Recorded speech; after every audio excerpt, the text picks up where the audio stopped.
pretty impressed by the lighting right now. So apparently we need to just do that. Okay, anyways. Focus. Welcome back, OSLP family. Welcome. You are listening to our Sleep Life podcast presents the Bariatric Diaries. That's right. Good job. Yeah. I killed that. You did. This is Kelly. And this is Mel. And today. Yeah. We get to do the 3-month check-in, and we're in studio with them. One hungry mother. Yeah. And her husband, Eric. Whoop, whoop. Are here physically in the studio. Yeah. Like, so exciting. We're all vaccinated. We're all ready to go. Like, yes. This is awesome. It's like life pre-pandemic. It feels kind of seriously surreal. Well, and like people are saying like, oh, you can take your masks off now. Like, I'm like, what? I'm not ready yet. I don't I'm not want ready to. yet. I don't want to. Don't make me. Like, I feel safe. I'm with so that. antisocial that pandemic has been like a wonderful excuse to just stay not, home. just not meet true. anybody. So true. Well, but we are heading into like crazy busy season because we are less than 6 months away from the retreat. Less than. I know. It's crazy. I'm so excited, but I know these next 6 months are just going to freaking fly by. Oh, yeah. And Yeah. it's all coming together really quickly, and we're already starting to plan the spring retreat Yeah. on the East Coast. So You heard things it are first here. Things are getting crazy. I can't wait. I think it's going to be so amazing. Like, even like meeting you, I feel like we just know you. Yeah. Like, it's, I know. You I just would suddenly feel became different. three-dimensional. Right? Like, I was so relaxed when you got here because, like, I still had to put makeup on and you had to do some emails. And I was like, hey, you want to hang out there? We're going to put makeup on over here. We're just going to chat while we do this. And it felt Yeah. normal, like Yeah. natural. It was. I mean, It we've was talked to nice. each other so much. it's been like a year Yeah. of us talking.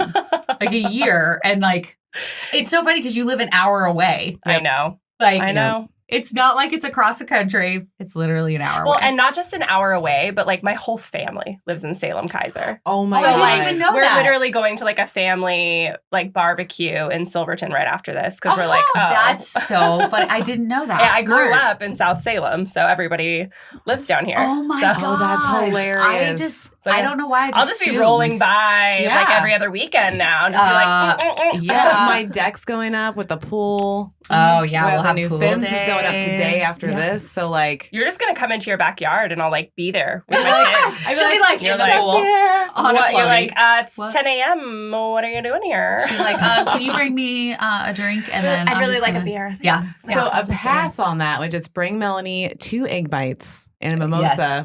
and we're fine. And she's happy. Yep, I'm a Done. happy camper. Yeah. Done. Because, like, that's going to be so much fun. Now, your kids are more than welcome to come over and we can hang out in the pool. Because Yes. that'll be a blast. It's so fun. I Yeah. cannot wait. I can't wait. I know. And I Oh. can't believe it's like your 3-month check-in right now. I know. crap. How do you right? feel? How do you feel? Okay, so that first month felt like an eternity. Yeah. And then suddenly I was at 3 months. So I'm not really sure how time warped, Right. but it did. It completely did. I feel really good. Like I feel normal-ish, with the exception of some food items that don't go down. Which ones? So I had a steak salad earlier this week, and I've had some lettuce and tomatoes previously, and I ate it fine. But with that being like the primary, it came right back up. Not to be gross. And then this morning, actually, I had a couple spicy meat sticks. Spicy Some meat sticks. Tillamook, no sugar added jalapeno meat sticks that I thought would be Ooh. such a great snack idea, and No. no dice. My body would not Oh. digest the like casings on them. So Oh. yeah. Oh, that was it So- painful? Yeah, it did not feel good, especially spicy. Yeah, coming and- back. Yeah. Oh, So, yeah. but what's been really nice in this process is I feel like I'm learning what those things are, and so it's Mhm. very easy to be like, all right, great, I'm not going to eat that anymore. I didn't like the way that it made me feel. Yeah. Whereas I think pre-surgery, the like pain or uncomfortability from certain foods was so subtle that like I'm like, oh, I don't feel great when I eat ice cream, but I'm just gonna eat ice cream anyway. Yep, right, exactly. So there's something about this process that kind of forces you to like face the facts of what works and doesn't work. Yeah. Definitely. I feel like you kind of adjust because you can only eat so much. Yeah. So you're like, I don't want to waste my 3 ounces of food. So I need to make sure that it's something that I'm going to like. Yeah. And it's going to sit well. Because it's such a small amount, it's less about what you can or cannot eat and more about like prescribing your foods for the next week, right? So instead of like looking at it from like, okay, here are all the foods in the world and like these are the like 20 things that I can't eat. It's like, okay, here are the things that I'm going to eat that I want to put into my body. And then like I'm going to meal plan related to that. So it's less of a scarcity complex and more of a, I don't know, whatever the opposite of that is. Well, you're planning your future. Yeah. You're just making sure that everything's on point because you are 3 months, so you've got a ways to go. Yeah. But also like, I feel the pressure is on now. Like before it felt like, oh my God, I've got that first year, right? Like that's so much time. I'll be fine. Now that I'm 3 months in, I'm like, ooh, I've got like 6 to 9 months before my set point and my hormones level out and it gets a lot harder. And I'm like, I've started adding in a little bit more carbs here and there. Oliver, my 1.5-year-old, passed me some of his bread last night as I was putting him to bed. I just put it in my mouth and I was like, oh, that's a habit that we had stopped before. Yeah. Which I'm not worried about a bite of bread, but it's just a red flag of, you know, not being as cognizant of that stuff because you obviously go through that first 6 weeks or so where like everything you put into your body has like so much mental energy attached to it. And I'm past that point now. And, you know, I'm a little bit more like I can eat almost anything and feel okay. But there's a fear associated with that for me where I'm like let's continue to like prioritize specific foods to make sure I'm hitting my protein. It sounds like trigger foods. Yeah. Oh yeah, for sure. What are your trigger foods? Definitely ice cream. Okay. I would say like chips. It's common. I mean, a lot Slider of the same foods. things. Yeah, slider foods. I would say mashed potatoes. Oh, yeah. French fries. Mine's the French fries. Yeah. Yeah. Yeah. So, yeah, the typical carby things that... Carby What are you trying to do to make sure like you don't like eat those foods or like are they coming to the house or are they not coming to the house? Not coming into the house. And I'm a planner. So not to say that I'm perfect. No, you're not. I would never say that. Stephanie, a planner? No. Well, I haven't like successfully done it every week, but I never track my food. It's so triggering for me. So I do not use any of those apps. It feels like I'm right back in Weight Watchers and I'm just not down for that. And so instead I have these sticky notes. This is so analog. Then I will literally write down like, okay, I'm going to have my protein shake for breakfast and that's 20 grams of protein. And then I'm going to have my yogurt and that's 12 grams of protein. And then I'm going to have this and I'll write down and I'm like, okay, great. I hit 80 grams of protein. And as long as I eat everything that was on that list, then I'm not too worried about the other stuff that goes into my body because I'm like, there's not that much more room. Yeah. Like, if I hit all of those things, then like I have hit my protein goal and I have water goals on there as well. Good. And there's like what room is left, like it's okay if I have some other like treats and stuff. I think that's a great tactic because that's what they keep saying. Watch your protein. So if you're just tracking that, then you're not going to be able to get all the other crap in there. Yeah, I don't think as long as you're not like, I mean, eating like pizza every night, you know, you're fine. Like as long as you track your protein, there's no need to track your calories, your sugar, and my all other of that. huge caveat to that is that I try to get food first protein in. So like you could easily hit your 80 grams of protein in like 2 hours in the morning by eating some Quest chips and a protein shake and things like that. And then be like, great, I can eat whatever I want for the rest of the day. But obviously that's not a healthy choice. No. So like I really try to prioritize food first in the protein that I'm eating because then there really isn't room for the other stuff. Correct. That's true. So. Yep. Yeah, I did the same thing. I was protein first, and I didn't eat anything like other than our reviews. Right. I didn't eat any of like protein bars, protein chips. Like I was strictly protein, like chicken, pork, steak, actual food, actual protein. Yeah. So and then the coffee in the morning, but. You're so funny. You seen the debate recently? I did. I voted Profi. I did too. Yeah. And I think it's because I listened to you guys so early in my journey that I was like, it's just Profi. I was like, well, now I'm second guessing everything. Speaking of, she did try my Profi the other day. Which one? The one that I had with Devotion and Avi. Oh, it's pretty good. Yeah. She was like, I was impressed. I love this. I was like, I don't drink coffee, so I was like. I don't drink coffee either. Yeah. But I can't even handle like the flavor of it. Like I'm a tea drinker all the way. No, I'm like, like the one yesterday you had just espresso. Yeah, it was a And I was shaken like, espresso. No. This Even is like so bitter. mocha flavored ice cream, though, like the hint of coffee is repulsive to me. Yeah. That's funny. The smell I love. Yeah, the smell is glorious. It's like heaven. It literally smells like the sun like rising. It's just like breakfast in the morning. You know, like you just when I smell that, that's what I think of, like a sunrise. The Folgers commercials where the sun rises and they're like making the coffee and it's dripping. 100%. 100%. Yeah. They did great branding because it's stuck in here, Oh, man. yeah. 100%. Yes. So what's the debate? Is it how you say it? Yeah, Profi or Profi. Oh, Yeah. it's Profi all the way. It's Profi. Yeah. Yeah. You almost said it. I know. That's so I'm good. like, really? People say it the other way? I feel like I know. it's just Profi. we met because side note, everybody. So we just did we went to a wedding yesterday, my best friend's wedding, and the whole side of the family is from New Hampshire. Oh my God, it was so fun So with they their all accent. have those accents. So that's the deal. It's like other people are saying it differently. They might be East Coast. Yeah, they could just be East Yeah. Coast, have a different accent. Oh but my it God, was, that was fun. it was the best. I was like, I just want to go there just to hear you guys talk. Yep. I want to go to a wedding. It was Like, I haven't been fun. to a wedding. I mean, COVID. I haven't been Yeah. to a wedding in a long time. And my kids are at the perfect age to like boogie down on the floor and then go to yeah. bed while mom and dad get drunk. Yes. Yes. I love it. And then you Uber home. It's fine. Attention, friends and family, get married right get, now. get married so I can come drink and dance. I mean, really, that's what a wedding Yeah. is. You Yep. drink and you dance. And that's what we did. We did. I didn't dance because I don't have any rhythm. You didn't shake your booty a little bit? No, that was all you. Okay. Yeah. That's fine. So I wanted to touch on, I saw the Yazoo ice cream. Yeah, that was a trigger food. Yeah. Oh, really? I was going to ask you because They're so good. yes, They're are so good, bomb. but they're too good. And it was such an easy trigger for me. I think the easy grab foods are the easiest triggers. thing. Yeah. Okay. So I bought 2 containers of Yazoo bars. There's 4 in each. Mhm. How many did you eat, honey? One. Oh, So I ate 7 bars in the course of 3 days. Okay. So and they were spread out, but it was Right. ooh, I want a Yazoo bar. And I would Yeah. eat one. Or I told him one of the times I got in the bathtub with a Yazoo bar. Oh my God, I'm not sounds like ashamed. heaven. That's That sounds like amazing. heaven. Just like Yazoo Yeah, bars, but I some got hot tea. too full. I got too full while I was in the bathtub, and I was like, Oh. Like, what do I do now? do with this? I'll Like, just set it on and so I fire. just kind of kept slowly eating Oh, it because yeah. I was like, I'm not gonna get what kind of a monster gets out of the bathtub? not unless you have to. to. Not And until you I have to. made myself feel so sick, and Yeah. I was like, wow, that is some food addiction behavior right there. Oh, holy definitely. cow! Yep. I find myself doing that with it was 1 bars Mm-hmm. because I was buying them in bulk. Oh, I remember you talking about Yeah, this. and I would have 3 a day, and that would be my meals.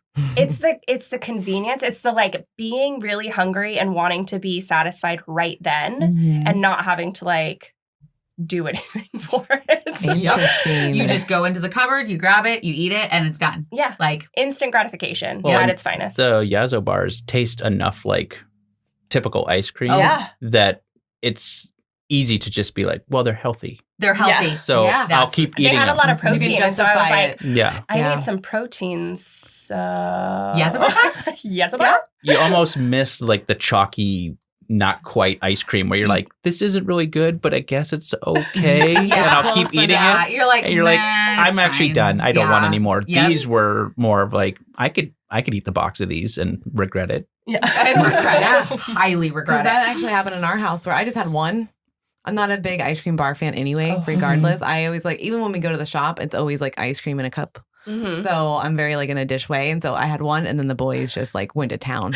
I'm in a dish way. Yeah, I'm in the dish way. If there's no other hashtags from this podcast episode, Yes. I'm so much in a dish way. In a dish way. I only eat ice cream out of a dish. That's right. You sound right. very Sorry. bougie. I right realize now. I'm Bougie with getting ice very cream. off point, but I it's fine. love that You so know much. that We way. do that all the time. Yeah, I actually have a box of Yazoo's, the mint chocolate, Oh my which God. is I love mint chocolate. Oh, yeah. Mint chocolate, anything is my jam. And I've been trying to space it out. So I'll have it one night and then I'm like, okay, you don't need it tonight. Mhm. Like you Yeah, had you don't one want yesterday. it to become a nightly habit. Yes. Yeah, But for sure. I feel I don't know. it's like I don't want to like restrict myself because that's the behavior that got me here. Yeah. Or well, The not all or here, nothing but, thinking. like before surgery. Yeah. And so I'm trying to like make it to where, okay, it's fine if you have it, but you have to know like there's some, like you can't just have it every night. Yeah. But it's kind tough. of a weird. I think the balance for me is just not having it in the house. Yeah. Right. Like no grocery trips to buy ice cream. Now, yesterday, my mom is in town right now, watching the kids. Thank you, Mom. Thanks, Mom. Thank you. We ran to the grocery store and we'd promised Avery ice cream and we just did not want to go to the ice cream shop. So we bought a box of like cones and I had one last night. But as I was sitting there with her, I was like, I'm eating this one. It's going to be the only one that I eat. Yeah. I was like, I've got to say this out loud. Yep. Otherwise, I was like, I will go inside and grab another one on my way to my bedroom. I'm the same way. It's so funny because I do the exact same thing. Like I like to have that sweet at night. Yeah. And it's hard to get away from it once It's tough. But Yeah. when I'm being good, and there's no good or bad. On plan when I'm being is on what I plan, say, yeah. thank you, is when we just do not have that stuff in the house. Yeah. And so if we're going out and having it and it's a treat that we're doing as a family, fine, great. Yeah. Like I'm not going to not do that stuff, but having it in that, there's no reason to have it in the house. No. So No, because when I was going through it, I know it's like 6 years ago, but like I was so like on with whatever the surgeon said. Like she gave me that list, you know, of like what can you eat, what can you not eat, and I just did that for like 6 months to 9 months of just like strict. Oh, that's great. Because it made me break the habit because I always wanted the Hershey bar with almonds at nighttime. Yeah, yeah. And that was my problem. And so we just don't keep any like chocolate in the house. No. And we didn't even keep almonds in the house because I was just like, it was too triggering. It was too triggering. I'm like, I want the chocolate. Like, Yeah, so yeah. it would just trigger Don't that. look at me like that, almonds. Yeah. And so like, I don't know if this is too far, but I had like Eric and Dylan would just like, they had to just go out without me. I was just like, nope. Like if they wanted to get like ice cream or go to the fast food place, like because Kaiser Station was like right next to our house. Oh yeah. So like they would just ride their bikes down there and kind of like do their own thing and then come back because it was too much for me. Yeah. I could not be at a restaurant or fast food or without me like doing something like wrong. Yeah. Yeah, because I would go totally off script. Well, and Eric does that too with the kids. He'll take them out to go get stuff, especially if I'm not super craving something, then like go do it without me because like I'm gonna get it if I go, and there's really no sense in me getting it whenever I'm not like already dying for it. Yeah. So like they've gone to like Burgerville, which is an Oregon, Washington thing. I should mention. Delicious. It's delicious, but they have these fantastic. incredible like strawberry shakes that I like die for. Oh my gosh, their hazelnut ones are so good too. Oh my god.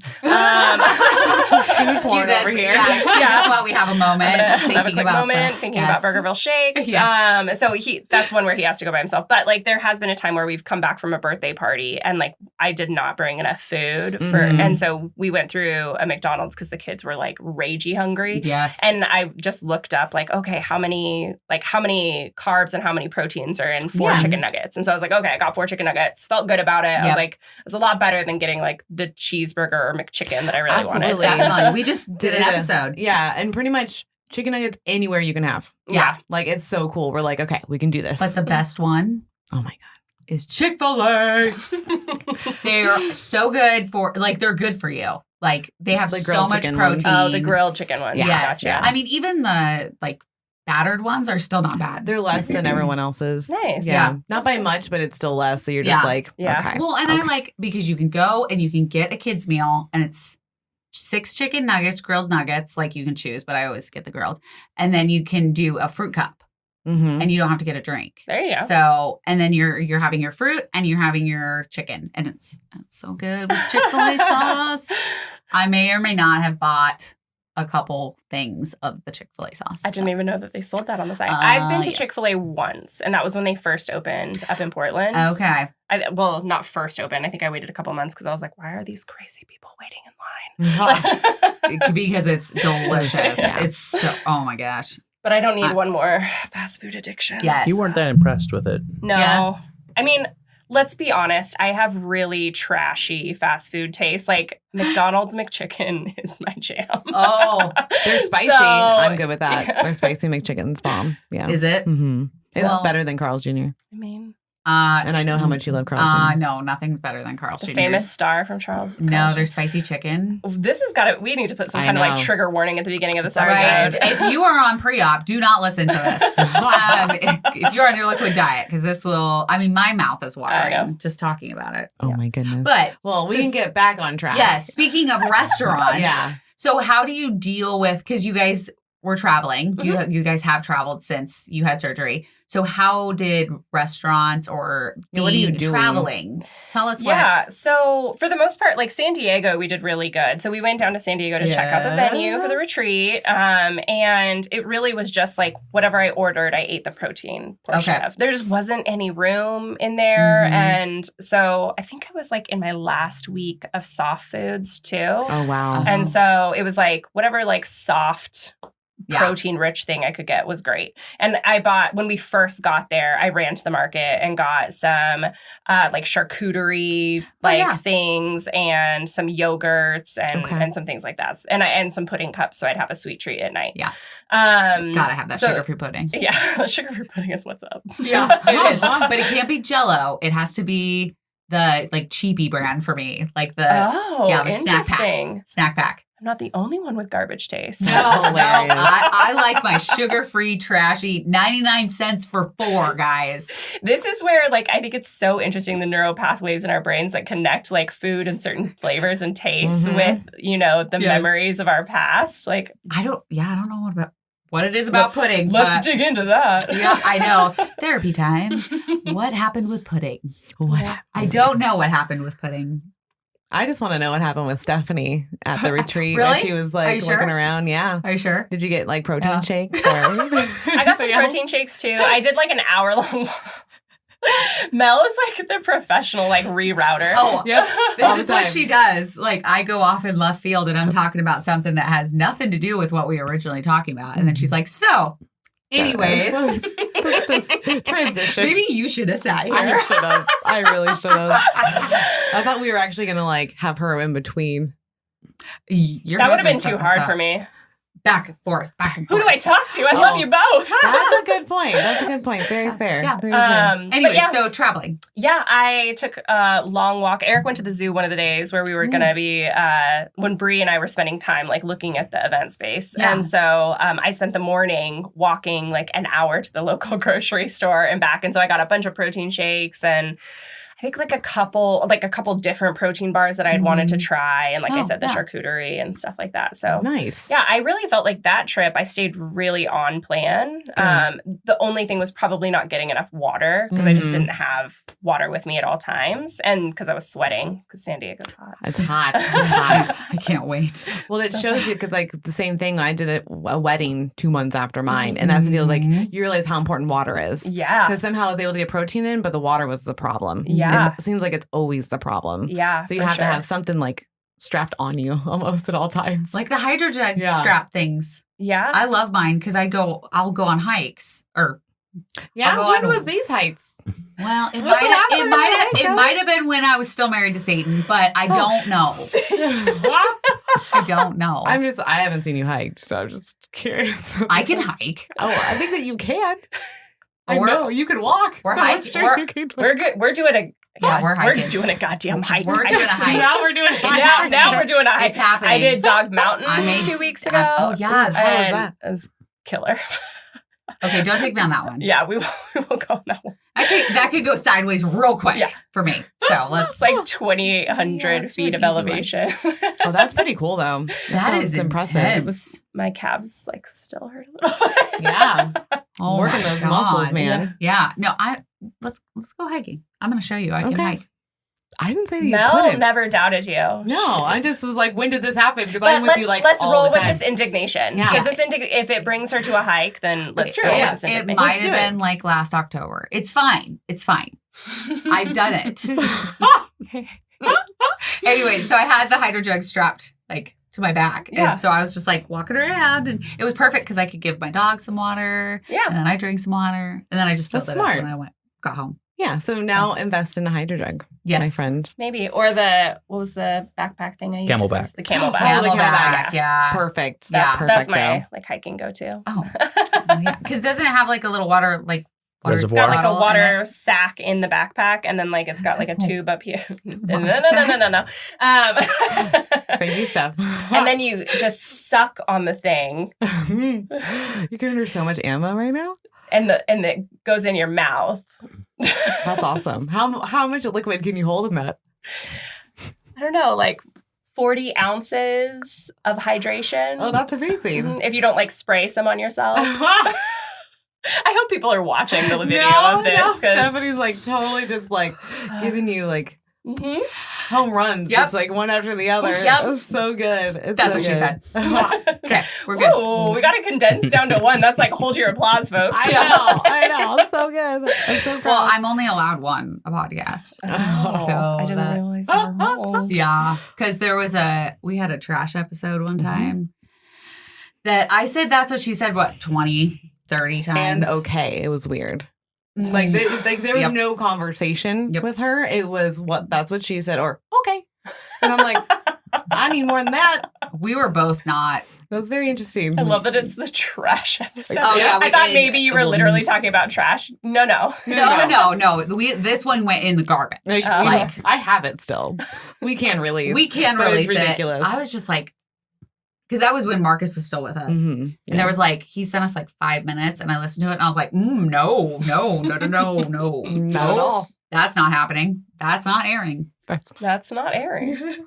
Okay. So do you feel like it's a better decision to go to the store once you get to Oh. wherever you're going? For sure. Like, Yeah. that's going to be my MO, I think, for the rest of my life. Is Yeah. that, like, you go to the grocery store when you get there. You don't want to be Mhm. dependent on whatever is on a menu. Because even, like, we went out for tacos one of the days. And, like, I ate, like, other stuff off plan. But, like, I also made sure that I got my protein in. And you Yeah. cannot do that just on restaurant menus. No. You can't. No. So, And you can be spending an arm and a leg too, because it's like, Mhm. what's the point? You're only 3 months out, like Yeah. to share a meal. oh, we You shared, know? we split everything. Yeah. Which is a nice, like, little It's- Benny of surgery, right? Yeah. Like- Mhm. Well, it's good that you guys have similar tastes Yeah. when it comes to food. Well, we used to do that. We used to travel quite a bit. So we went through Southeast Asia and Australia right before we got married. Wow. And we used to like split every meal. Okay. And so that was like our normal MO.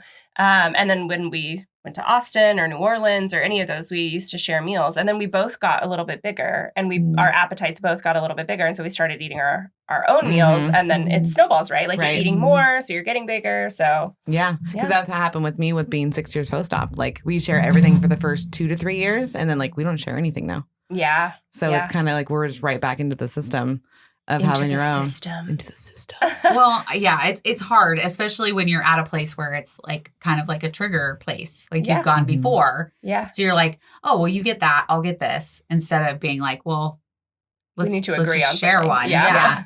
Yeah. Yeah, Because it's not like we instantly gravitate to the same meal. It's like, oh, I would like this, or this. And he Mhm. says, I would like this, or this. And I'm like, okay, well, we both said like the pork bowl. So let's do that. Let's just That's yeah. perfect. No, I think So- that makes a lot of sense have to do it that way. you felt like so you did a lot of research before you went into this? Yeah. Are you finding anything that like wasn't correct or things that surprised you? Mhm. Anything like that? I recently discovered, this is not groundbreaking. Nobody's going to care about this except for me, but I'm such a nerd. But I We care. recently discovered that the reason for post-op patients that it's so much easier to consume water that has flavoring or something else in it Mhm. instead of just plain water is that it changes the chemical composition of the water. Oh. And so it's easier for you to drink, like it's easier for your body to digest like water with flavoring or something in it. And I was like, wow. Mind blown. Yeah. I was makes a sense. guzzler. Like I was a big Yeah. water drinker before surgery. And so when people said like they have a hard time like getting their water in, I was like, pish posh. Like I will be fine. And then sure enough, post-op, I was like, God, every sip is freaking torture. Yeah. But You then feel as all soon the as way I down. actually like will typically split a protein 2.0 between 3 20-ounce bottles of water because Okay. it's so sweet to me. It Everything is so is. sweet to me. Yeah. And but if I split it between water, I'm like flavoring all my water, and B, I'm splitting up the protein in a way that's better absorbable in my body. And Mhm. so it's just been a better way of doing it. For And what me. kind are you using? Protein 2. I use protein 2.0. Oh, Yeah. okay. I don't think I've heard of that. That was one of the one we want to do a protein water Yeah. episode review thing, but we're trying to hunt down freaking Gatorade protein. Oh, is there? I didn't know there was a Gatorade One protein. of our followers sent it to us. She's like, you guys got to try this. And Yeah. we can't find it interesting. right now. I don't know. So we went to a lot of stores. That's why I was like, we were going to try what you are doing. Yeah. Because I've never had it before. Because we want to do like the Isopure, the Pro-T2O, all of those. Yeah. Because for your liquid day, or your clear liquid day, and then you've got, I mean, it's easy to use. Like you said, you can split it up and then you're getting protein. Yeah, I don't do the day. very much like supplement stuff. I would say protein 2O, and then devotion on the weekends we make waffles with it. Yeah. So I love devotion. yeah, I do. Oh my God. I'm obsessed with the angel food cake. Yeah, that's what we use for our waffles. In fact, I was telling somebody else this, but Oliver, my 18-month-old, he knows that like that devotion tub means Waffles. Yay. And so this weekend he got so upset we're out of devotion. And so I'm making waffles from scratch. So I've got the flour, the sugar, all the stuff out. And you're like, yeah. And he just keeps screaming, waffles! And I was like, I am making waffles right now. And he's like, waffle! He's so upset. So funny. And you're like, oh, it's because he doesn't see the tub. Yeah, he doesn't see the tub. He's like, why are you making this other crap? Like, you're not, even when you're out, just have the tub out. So It's like, boom, don't worry, That's kid, we got so you. funny. Yeah. Oh my Just be goodness. like, yeah. This is what it is. We're doing it. So with the protein water that you're drinking, is it like how much protein is in that? I think it's like 24 grams of protein for a bottle. And like I said, I'm splitting it up. So it's like 8 grams 3 times a day. That's still quite a bit. Yeah. And it tastes fine when you just add water to it? Oh, it tastes so much better to me if I add water. What flavor? My favorite is the orange mango. Okay. Ooh, that does So sound good. good. That sounds real I'm delicious. pretty sure it's the universal favorite. Oh, really? That's funny. Okay. Yeah, because I wasn't a fan of the Isopures. But I cannot emphasize enough for people to mix it as a bariatric patient, like mix it with water and have it very cold. Because I've heard about, I'm not a protein 2O rep. I sound like I am. But I've heard of some people that are like, oh, it's just too sweet for me or whatnot. And I'm like, girl. Yes. Ice and cut it with water at least half and half. It makes it so much better. Well, because Built has those flavorings. Yeah. And they're good, but they're very, very sweet. Yeah. And so we had to do the same thing. We had to like only put a portion in it. Yeah. Which makes sense. I don't feel like I was this reactive to sweet things pre-op. So like it makes sense to make the flavor for, I don't want to say normal, but for a normal person. Yeah. And then we adjust, right? Yeah. Like, Well, they're the normies. That's what we call Well, them. and I like that it's a packet. yeah. So you can just like put it in whatever you want. As a crunchy Oregon granola, I do not love the fact that I'm paying for shipping and bottling of water. Right. Like, that part sucks about the pre-mixed things. Yes. It's convenient. Right, Like I for won't sure. discount that, but it's definitely like not as sustainable as just having some powder sent to you. Exactly. And that's what you're using is the powder? No, it's a bottle. No, I haven't found any protein 2O powder. It's the Gotcha. bottles. Yeah. Okay. So, So- but it's my favorite flavor I've found. So I'm like, sorry, Mother Earth. Right? I mean, just keep recycle, try to do all the things. Yeah. I mean, still do a little bit. So Yeah. that's fine. Well, because I would love to, I can't wait for us to try these because like the guys love flavored water. But I'm also like reading some articles that it's really not good for you either. Oh, all the aspartame and Yeah, sucralose. 'cause Yeah. there's like this, I don't know how like, you guys can quote me if I'm wrong. You can fact check me. I don't care. But like we read this article that it's like affecting people on high amounts that actually like it's making their body like store glucose and making them like get bigger. Like they're gaining it weight raises on your this. glycemic index, Yeah. whether it's caloric or not. So you have Right. to be careful, especially because one of the most instantaneous effects, I read the obesity code. Yeah. I want to read I that. freaking did. Yes. But you run a book club, so that makes sense. basically, like if you have something that's high in like sugar alcohols or something like that, it raises your glycemic index, and then that makes you crave sugar. So you're gonna then make a poor decision because of that sugar-free option that you had. So, and they say willpower is a like diminishing resource, right? So like I don't know if this is true for you guys, but by the end of the day, I'm like, guess how many fucks I give? Yeah, exactly. 0, and I'm going to have whatever I want. Yeah. So multiple things. Well, because I've been on like they call me the water warden is what I'm being called by my family right now. That's new. Yeah, Matt coined it. Oh, I love it. My Thank brother. you, Matt. Thank So, you for that. Because I'm I on them love about that. drinking water because they make fun of me about like, they'll be like, oh, I kind of have a headache and I don't feel good. And I'm like, hey, so how much water did you have today? And that's like my first question. And they're like, oh my God, it can't be the water. And I go, well, how much water have you had? And you're like, I think like a bottle. I'm like, it's the fucking water. Go get some water. And so you and Eric, oh my God. I'll be like, I have a headache, drink water. I don't feel very good, drink water. Yep. I have a cut on my hand, drink water. Water. walk it Just off water. and drink water. Rub some dirt in it and get some water. Yeah. Get a bottle of Everything water. is water. Yeah. So My that's allergies are bad, drink water. That's funny. It does That's everything. awesome. It fixes everything. That's right. We're on the same plane. Yeah. Drink some fucking water, guys. And that's the deal. So now gonna- they do the fruit punch off of Crystal Light, and we'll do a full gallon of them, right? And it's gone in Yeah. a day, which is fine because they're like, well, it's fine, Mom. Like, I drinking all my water. And then we read this article, and I was like, fuck. It's tough. We do the Not a Mio good thing. squeezes. We call it special water in our house for the okay, kids, yeah. and we'll let them have it every now and then. But we try to like let it be just like a special treat because we're like, we want you to drink plain water. Yeah. Also. Yeah. But I know some people just can't stand the taste of plain water. yeah. And that Well, sucks. especially as bariatric patients, it's Mhm. harder to digest. But yeah, the protein 2.0 in there, like, yes, there are some like sugar alcohols in there. Mhm. You have to be careful of that. You'll know when you've had too many because you'll run to the bathroom. shit your pants. Yeah. There was a couple episodes where we tried stuff that had a lot of So sugar much. alcohol, and I'm like, I'll see you later. I shouldn't say this because I really want Quest to sponsor the retreat, but those Quest peanut butter cups. Oh, Yeah. yes. Yeah. Especially Yes. pre-op. I would have like 2 packs. We tried Oh, the turtle absolutely. ones, and they were so good. They were real good. The turtle, like, they were Oh. like, yeah, I haven't tried they were those. good. Better not. They're dangerous. Don't. Yeah. It does just don't make do me it. happy to know that I can have those if I'm having some problems, though. That is true. Yeah. I mean, Because this guy just got his gallbladder out, and so he was on pain meds. Oh, which always. By the way, guys, I'm pointing to my husband for those that are just listening. But so he was on pain meds, and I'm like, you need Miralax, Yep. you need water. Yep. Go ahead and get yourself some sugar alcohols. Yep. We'll get it running. I'm It's like, I fine. know what's about to happen. Yeah. I just went through that. Well, absolutely, because like my husband has 2 bulging discs in his back, and he might actually have back surgery in the next couple months.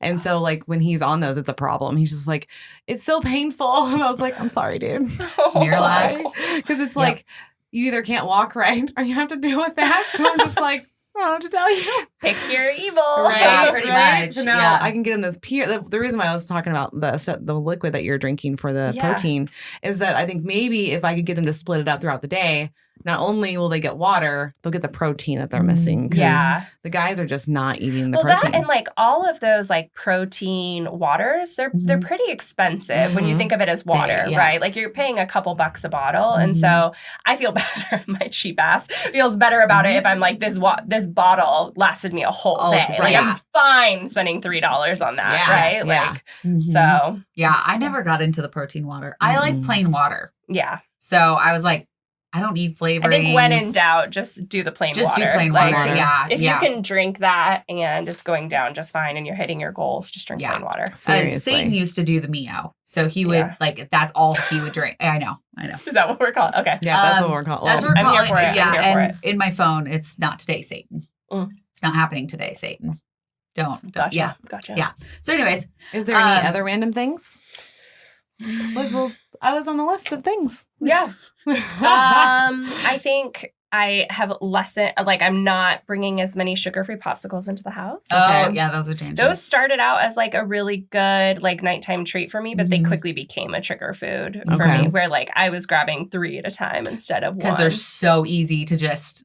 Yeah, Are they not- go and they're down so easy. soft. I'm like, oh, I'm getting my liquids. Like, Mhm. and it's that little like sweetness. And I think honestly, if I'm sitting and watching TV and my hands are free, that's like I recognize now that I have a binging disorder. Like, and I eat so healthy during the day. Even pre-op, I ate very healthy during the day. It was the nighttime binging that was Yeah. a problem, and that hasn't gone away with surgery. It's It just doesn't. a smaller amounts. Mhm. But I was talking to Katie VSG a couple days ago, and I was like, yeah, I indulged last night. And she was like, what do you mean by indulged? And I was like, I ate when I wasn't hungry. That's what Okay. indulging to me is like I wasn't hungry. I didn't need the food. My body wasn't asking for it, Yeah. but I just fucking wanted it. Yep. I like that definition though, because it doesn't always mean that you're eating a bunch of food to hurt yourself. It Yeah. could just be like, oh, I want that. Yeah. And there's no Yeah. reason for me to want this. I had a slice of buttered toast. Yep. And like for me, it's like it's not necessarily that I had like a plan ruining day. It's Right. just Yeah. that like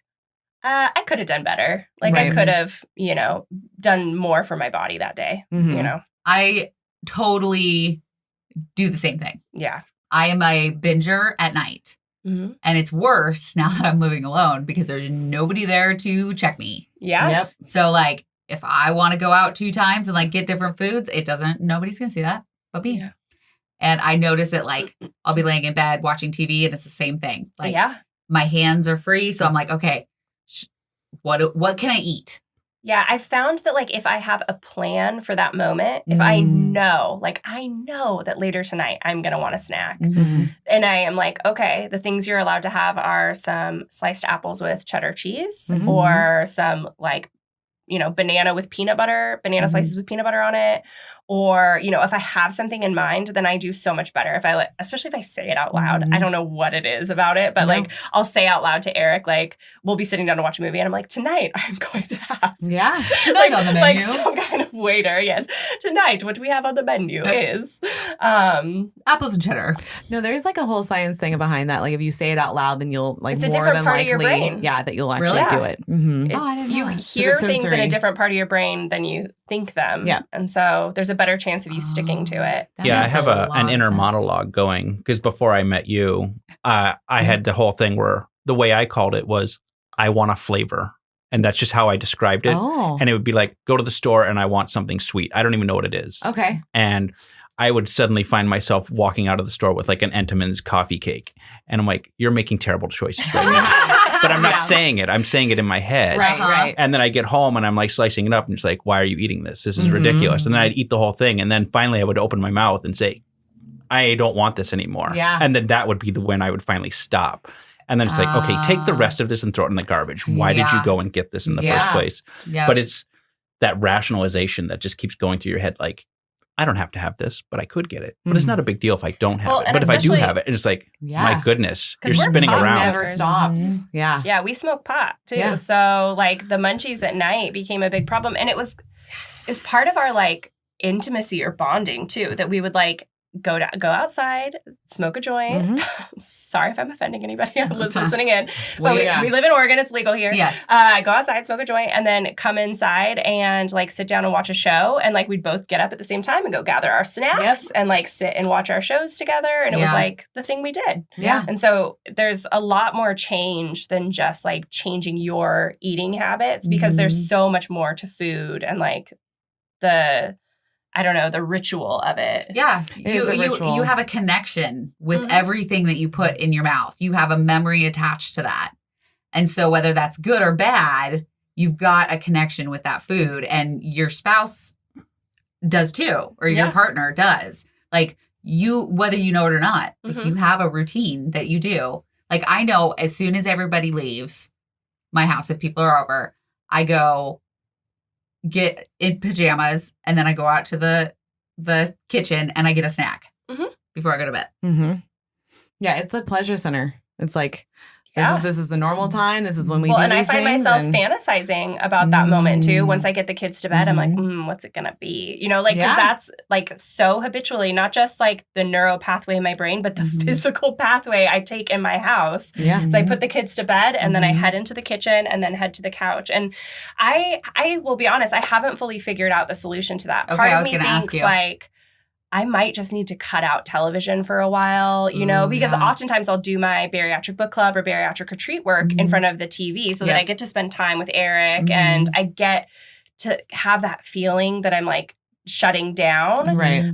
while I get the work done. Because if I just go up into my office and work, my brain's going to stay buzzing until like 4 a.m. Yep. And so I haven't figured out how to get that self-care in without the trigger of television. And I don't know, I don't know what the long-term solution is for that. Because if you're I'll report not back. physically doing something, then you're like, I want a snack. Yeah, So like if you're doing work and stuff, you're fine. for the most part, but I'll do like 30 minutes of work and then I will feel legitimately hungry. We have 2 small kids, so we eat dinner at like 5:30. So, so 8:30, I'm like, wow, I'm feeling peckish. And so I'll go to eat, so I'll close my computer, go to eat something, and then I'm like, I don't want to do any more work. Yeah. You're like, I'm done with you. You're going to go over It there. is snacking time. What is on the menu tonight? Yeah. Well, I mean, as long as you're picking items that are still healthy for you, then that's fine to keep that ritual going. Ish, but I mean, the Yazo bars, Yeah. they're No like, problem. there's a spectrum, right? There's nothing that's like purely good or bad. And, you know, I did a few weeks ago have a slice of buttered toast for the first time because I was like, how is this going to make me feel? And I ate it, and it was like the toast is like 3 bites too much. Right. I ate it anyway. And that's what scares me more than anything pushing. is the pushing. Mhm. I'm going to stretch myself. Like, I know that like if I continue on this path, I will stretch myself. But it's also like, oh, that didn't hurt me. Like, I thought that bread was going to hurt. And so Yeah. now in my brain, like, this is now an option. Whereas before it was not an option. And that part's scary. What made you try it? So Eric just had gallbladder surgery. Okay. There are some medical issues that led us down that path. And I think I've just been in like a very high stress like mode lately. Mhm. And I just wanted I wanted a comfort food from pre-op, and toast. So you like felt buttered it, like toast. you knew that you I wanted... knew exactly what was happening. Got and I was it. like, I'm doing it anyway. Well, it's interesting because she's been on this journey for a year now. Yeah. And then my gallbladder thing went from 0 to 60 in about 3 weeks. Oh, wow. Where it was like, oh, everything's fine to you need to have your gallbladder removed and it needs to happen now. Oh, Ouch. geez. So she, of course, is freaking out about it. And Yeah. then I'm having to be like, it's cool. It's fine. It's happening to you. It's totally routine. I can't freak out about it. Mhm. And then once it was over, I get to the... yeah, I freaked out about it a little bit. But When I went to pick him up in the hospital and you were kind of starting to melt down, I was like, what is happening? yeah, It's his turn.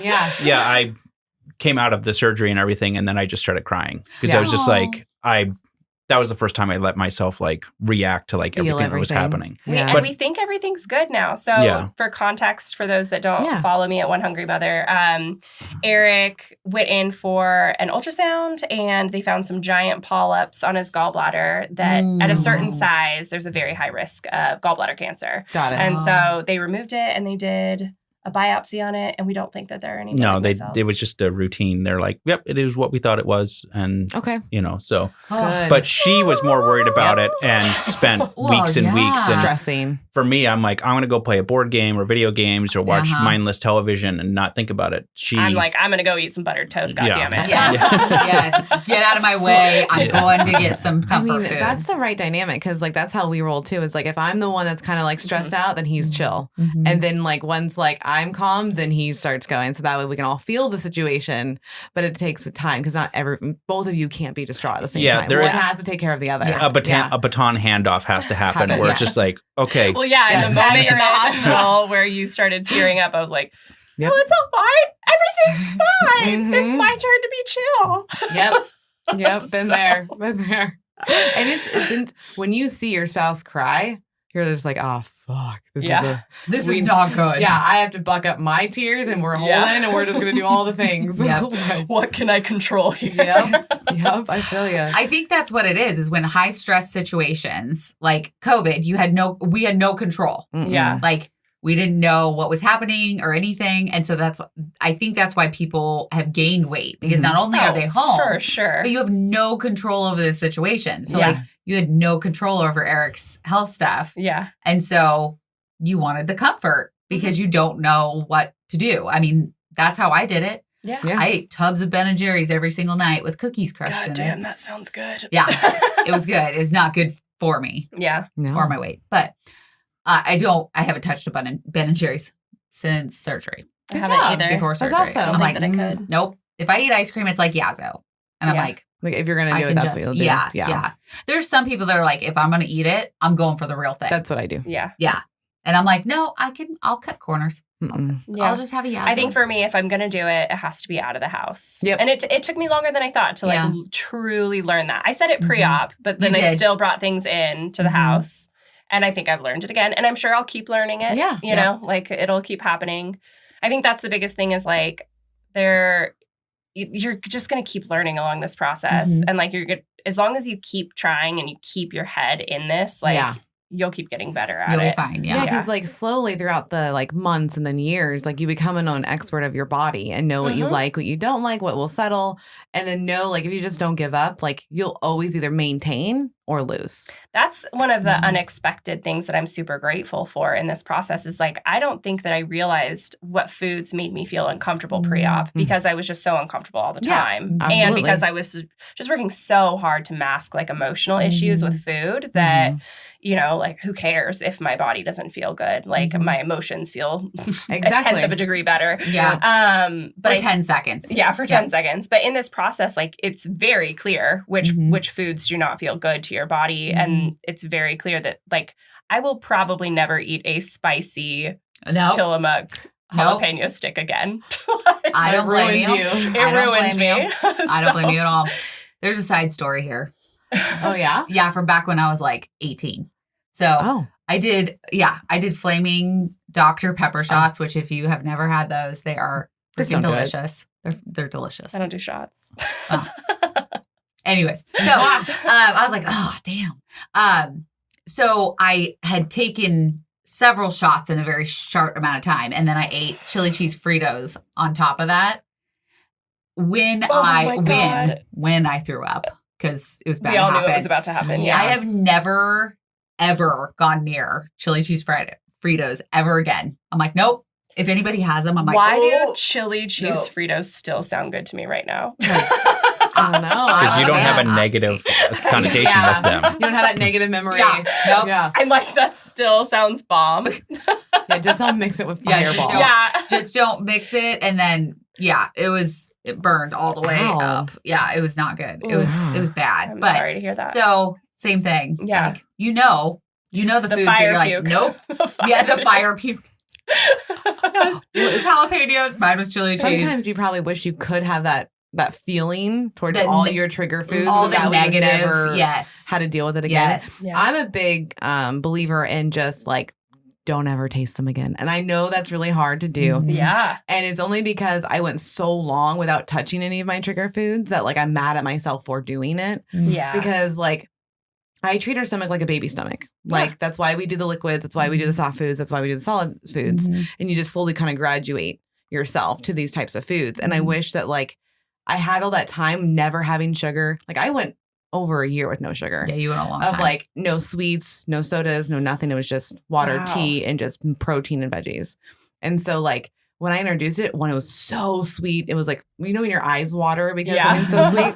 That's the first thing it did. And then like I had the cookie because it's the Safeway cookies. And I don't know about you guys, but those are freaking bomb ass cookies. And I love to bake and I can't recreate that cookie. Like I don't know what they do. I've tried so many different steps to do it and I can't. Preservatives. Right? Yeah, that's exactly jumbo what it is. tub of Yes. preservatives. I do like it all natural way. Like it's rolling pure out the fat. dough and shit. Yeah, it's pure fat. You're so good. good. But I wish it never did because now like when I go into Safeway, I want that fucking cookie. Yeah. And that's the deal is like when I introduce those foods back, now I want them again. Like the brain kind of goes like, oh, I can have that. Well, That's everybody the buttered knows this toast. now, but everyone knows like sugar is more addictive than heroin. Yeah. Oh, Like hands down. they've looked at the brain studies and it is legitimately more addictive than heroin. And so if you think about like a heroin addict that finally kicked the habit and then like walks into a room where people are shooting up, I'm sure they're like, well, this isn't a very like great place for me to be. Yeah. Well, and it's so easy to get. I mean, that's the other thing coming out of COVID is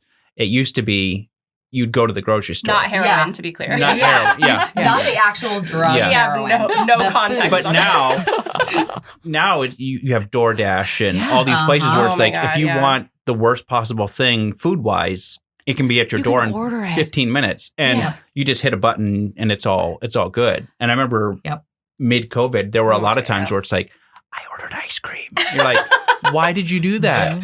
I'm going to eat it, but of course, why did you do that? I remember that. I viscerally remember sweeping my floors as I was listening to our Sleep Life podcast, and you guys were talking about ordering the DoorDash or Grubhub When I ice was cream in San Francisco. and ordering one for your spouse. And I was like, oh my God, I do that too. Yeah, you're like, I'm not telling anybody, but I'm ordering ice cream. Yeah. Well, yeah, they both were sitting next to me like on their iPads or whatever, and like they had their headphones in, and I was like, I kind of want to do this. And I went back and forth for like 30 minutes and debated. And then finally I just ordered myself one. And then the guy was like, I'm here. And I went to the door, just slowly grabbed it, slowly walked it around everyone. They just were looking up. They never looked up. And then they finally I'm just like 3 bites in and they're like, why didn't you tell us? I was like, because you would have either talked me out of it or you would have wanted to I buy so many of them. I'm like, we're not doing that. We're not doing that. It's so funny. I would always buy one for myself and one for Eric so that I wouldn't hear about it. Or you justify it to yourself. It becomes part of our ritual too, right? That ritual of us getting our snack, watching our show. I'm like, I didn't get this for me and my addiction. I got it for us. Yeah, we're spending time together. Yeah. And it just happens to be surrounded by food. Just like an addict would say. That's what's crazy is sugar is a huge addiction. Oh my God. And people don't want to accept that it is. We'll justify it to death. Yeah. And it's tough because for me, I'm an all or nothing person. Yeah. I'm definitely an extreme person. Mm-hmm. And that is the part of me that I'm trying to fix, right? It's not the eating sugar necessarily. It's that all or nothing mentality. I truly believe it's okay for me to go to an ice cream shop with my kids and have an ice cream. Yes. Or sometimes I'll go and just have a taste. The tastings. Sorry, local ice cream shops. But a couple tastings of ice cream and then I'm I'm good. Yeah. Yep. But yeah, I have to find that middle way in things. And it's the same with it goes so far beyond just the food you eat, but also how you take care of yourself in other ways. I am so manic when it comes to things like cleaning the house or working on the bariatric businesses where I'll just Eric knows, he'll come downstairs and be like, are we having a manic cleaning mode? Should I take the kids to the park? And I'm like, yeah, get out of here. The house is going to be so clean. On your hands and knees. Yeah, I'm oh my God. With the all the laundry's going to get done. Work faster, washing machine. Right? Oh, that's the worst. Yeah. And so that's also not healthy. That's also part of that part of me that I need to work out is how do I find the middle way? Because what happens is I'll have those manic days of I got all of the things done and I didn't spent no time on self-care. And then for the next 2 days I'll be I don't know what's going on, but I am so tired. I feel kind of depressed. What the hell? Oh, who does that sound like? That just made so much sense in my brain. Thank you, Stephanie. That's helpful. Amateur therapist over here. It works. Yeah, that's. I have to tell her to slow down. I have to be definitely. With her autoimmune diseases, it's girlfriend. Yeah. You cannot do the same things that we all can do for the length of time that we can do them. Yeah. And I know that she forgets that sometimes. Or you can, but there's a cost to it. You need to accept, I'm going to go crazy today knowing that I'm going to spend the next 2 days in bed. Exactly. Yep. Yeah. And I don't have that option very often. But it explains because I go manic like you do. That whole story resonated. That is me because I will go full on manic for the podcast stuff. And then I'll be okay, I got the kitchen clean. I got all the laundry done. I did all these things. And then the next 3 days, I don't even know what my name is. Yep. You burnt it all off. She did. Yeah. This whole week, I was I don't know what's going on. I don't know why I feel off and I can't think of anything to do. And it's because I had a manic episode. Yeah. Yeah. Thank you, Steph. Yeah, light bulb. Crazy pants. Manics. Yes. The Manics unite. Manics unite. I think also when you were talking about the trigger foods and you tasting that and you're justifying, you're saying, oh, it's really well. So we're going to try, I know that I can eat that now. I did the same thing. So I waited over a year to even eat a potato. I remember you talking about that. It actually scared me when you were talking about that in the podcast about getting surgery. Because I'm is that the level of intensity I have to be successful in this surgery? No, that was just me being manic. Apparently, I had no idea. But I didn't even want to eat a potato. But then as soon as I introduced that, I was oh, okay, so now I can have French fries. Oh no. Okay, now I can have this is a tortilla. Yeah. Oh, and if the tortilla sits well, then I can have this. It literally just branched. And I think the thing is to remember is that all of that is okay. In moderation. You can have all of that as long as you're hitting your protein goals and you're not having multiple, sitting there eating multiple tortillas. Well, and that's the problem is that I push myself because if it tastes good, I'm like, I want to eat the whole thing. Mhm.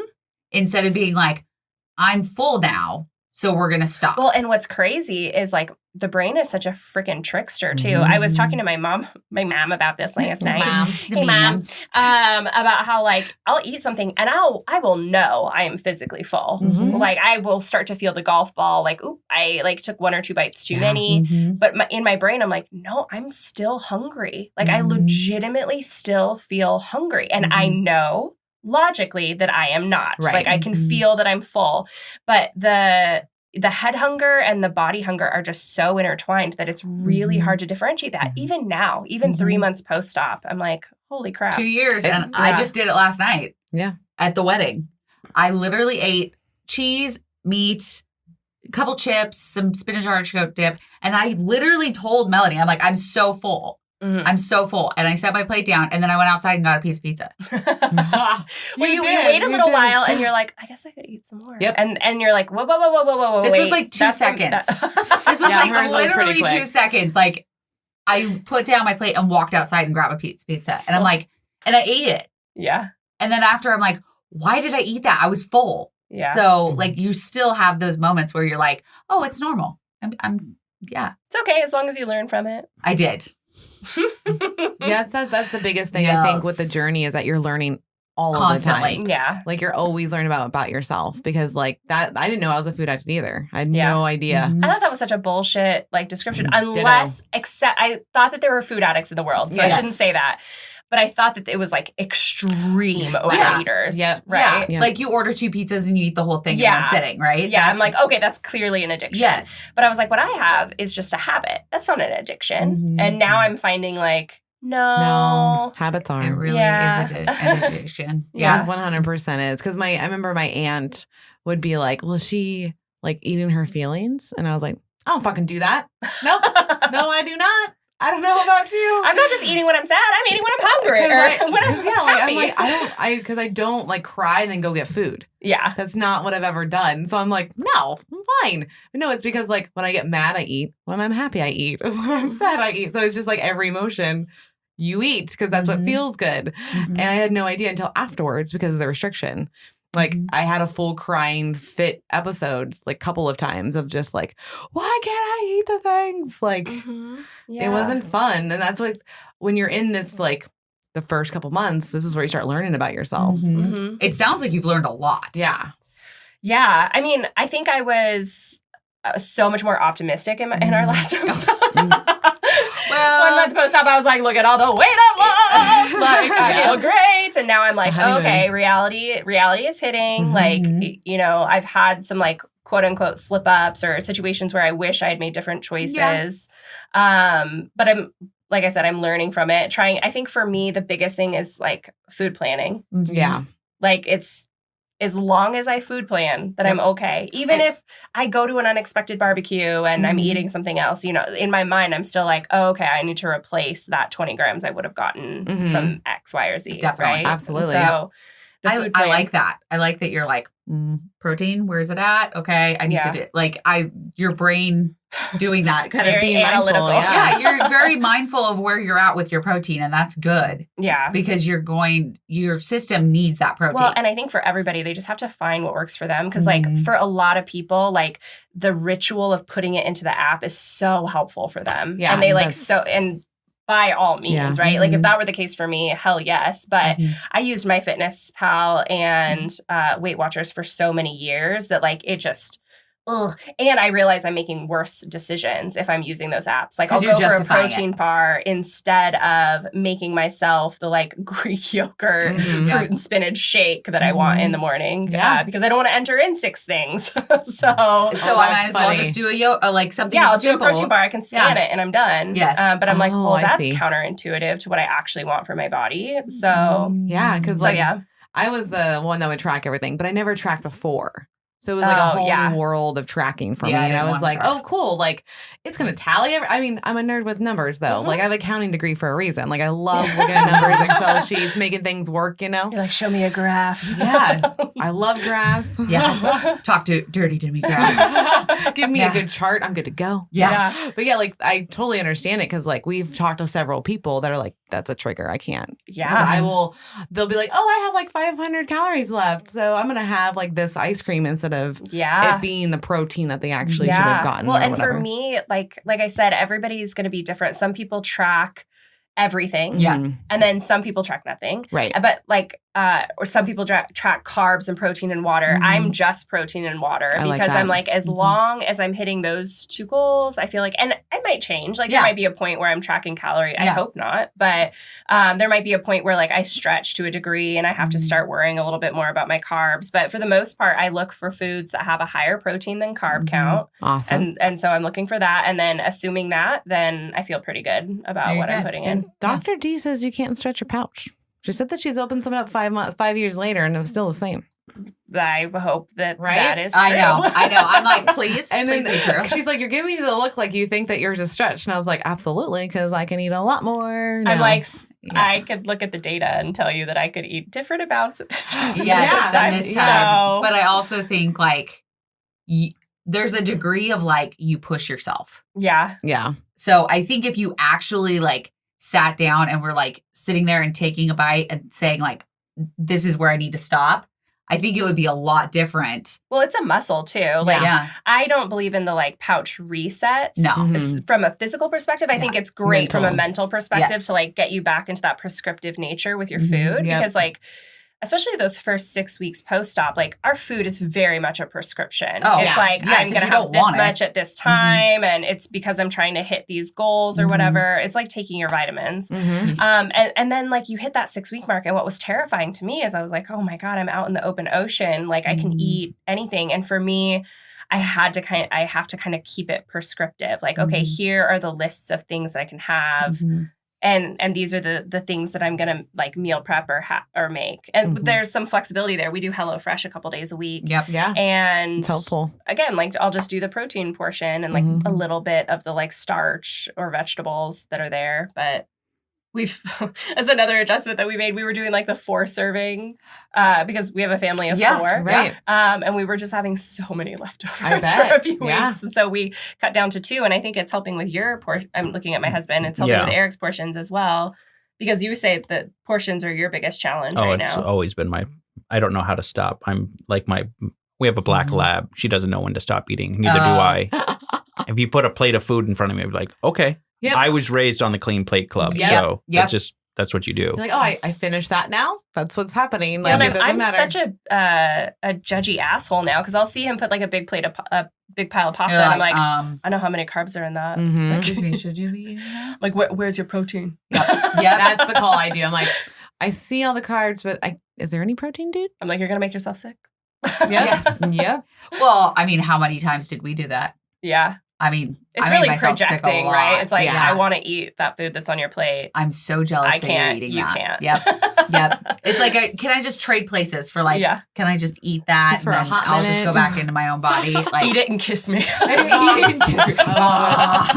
Gross. How is your vitamins going? Like, are you taking a bariatric multivitamin? Yeah. So I take Celebrates, Soft Chews. I should note that they are also a sponsor. Cool. That's cool. Yeah. That's awesome. Okay. I was taking them already, but I feel like since they're a sponsor, I should have been that. That's cool. But yeah, Soft Chews, I do the 2 a day. Okay. And then I have like a B12 and an iron and a D3 and a C, all these extra ones that I have to take separately just because I'm I've always been deficient in iron. After having kids, I had to have like iron infusion, like IVs in my arm. And then B12 is just normal for everybody to have a little extra. I just this last year, I did fine for the first 5 years. Ever since the podcast, I would say I really upped the B12 count on that one. I'm going to disagree with you because you didn't go and get your labs. No, I'm just talking about B12, like just period. Like, because I understand that. I got addicted to the chewables when I started working. You did? Yes. I will 100% say that for B12 that I have the chewables. I took one before we started. I don't think you would call that an addiction if it's good for you, unless you're taking too many. The doctor told her. So Dr. Patterson yelled at me in February because she's like, so I'm looking at your labs. Your B12's pretty high. Can we just lower that? I just take 4 a day. It's fine. I don't take 4. I don't take 4 a day. I don't take 4 a day. It's just my chewable is super thick. and it's like worth like 4 times the dose a day. Oh, okay. So, and that was the day I was getting it in my multivitamin, and I was taking that because it makes me feel good. Like I feel wide awake, I feel energized, and so like when there's days where I'm tired and we have to do a bunch of like recordings and filming, I'm like popping a B12, calling it good. Do you have your coffee? Do you have your B12? Okay, we're good to go. I was like, do you want a B12? I'll give you a B12. Like, literally, I treat it like you get a B12. You get a B12. I did it at work too because I'm like, if people are like, I'm so at lunchtime, like after lunch, they'd be like, I'm so tired, and I was like, do you want a B12? You're gonna feel great. I got some in my purse. That's so interesting. We can just go to the bathroom and I'll just slide in the it morning with the rest of my stuff in my morning tea, so I had never noticed. Yeah, B12's awesome. Oh, but she did tell me to stop taking it with my multivitamin because it is way too high, and the one I'm taking is way too high. I should be taking like 1,000 dose, and I'm taking like a 10. So, I take 500. It's 5,000. That's what it is. Yeah, and I should be taking the 500 if I wanted to do a separate one, but no. So mine's just a meltable, goes under your tongue. And it tastes delicious. It tastes like berries, and I love it. And that's why I was like, well, this is cool. And it's like I'm not one of those that's taking like a bunch of caffeine or doing any like. We have another sponsor, Rejuvenate You Wellness, that's coming to the retreat. Sorry, I keep talking about this, but she is going to be giving B12 shots. See, while we're there. You should not have told me that. I know. I'm like, we're going to go ahead and sign up Mel right now. Yeah, bail out real quick, please. I'll try it out. If Rejuvenate is listening, Melanie Austin Godfrey. I am not hyphened. You just want to do that. Melanie Roselyn Austin. Do not let her on your list. That's fine, because you just gave him my maiden name. Yeah. So Melanie Roselyn Godfrey also. She is not allowed to be on that list. You're already signed up. I love it. Okay, you're not helping, Stephanie. So we do have Eric in the building. I'm going to switch subjects. Because she feels like she's in trouble. Yeah. I'm getting attacked over here about my B12 levels. I'm so sad. Leave me alone.